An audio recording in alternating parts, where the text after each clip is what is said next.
Hey guys, welcome back to the WOD Doc. I am Dr. Tim Szymanski, and this is WOD Doc Tactical, a series of videos that focuses on preparation, performance, and recovery towards the competitive shooter and tactical games athlete. Today, we're talking about how to get over the yoke.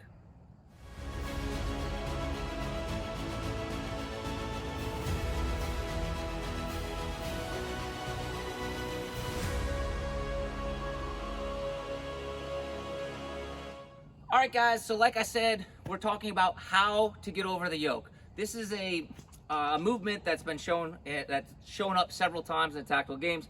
So we're gonna talk about how we get over it. Now, the easiest way, or I shouldn't say the easiest way, the quickest way is obviously to jump over top. However, you would do that, but that's not feasible for everyone. So we gotta talk about how we use the supports on the bottom. These are technically the pegs that hold weights on for the yoke, but in every other division besides the elite division, you're allowed to use them.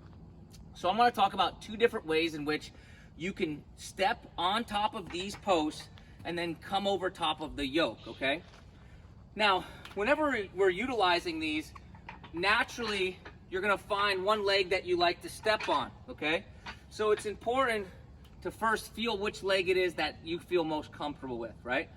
But secondly, you want to get a feel for which leg you want to come over top of the bar.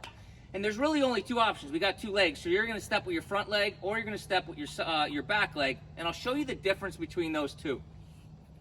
If I start here, all right, and I have one hand on the post, I'm going to come up because I like to step with my right leg, okay?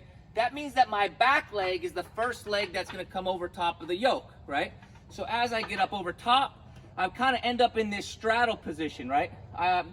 The yoke H pipes are much taller in the tactical games, so you're having to put your hand on the inside. Getting used to going over the top is not something you should do. When you choose this route, you want to make sure that you bring your leg as far across to the opposite side as you can. And the reason for that is your trailing leg now needs to have room to come up over top. So if you're too close here, if you get real close right here, now you can't. You don't have enough room that's right here.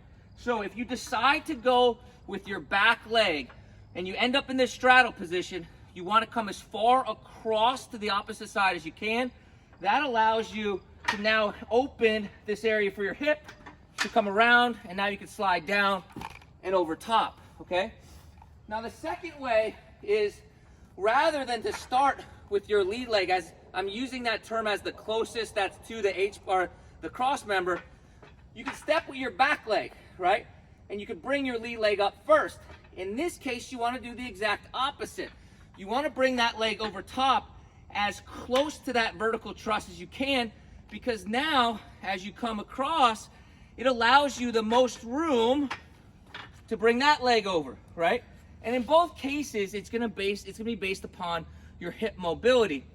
But whichever one you like to bring over second really should dictate which leg you step up with. So I want to show you both one more time. First, we're gonna start with the lead leg, as in the leg that's closest to it. Back leg is gonna be the first one that steps. I'm gonna go as far to the left side as I can, or the cross side as I can. I'm gonna use the H pipes to come up and over top. This one, I'm going to start with the back leg. I'm now going to hug the near side. All right, I'm going to use the H pipe to come up and over top as I bring that leg over here and come over. So those are two ways in which we can step over top, or use the peg to step over top. It really depends on hip stability or hip mobility and which leg you want to be your trail leg over top. So try both those out, see which ones work for you. Guys, I really hope that you enjoyed this content. If you find it helpful, like it, share it, all those great things. It really does help the channel. And guys, until next time, we're always here, optimizing function to optimize performance.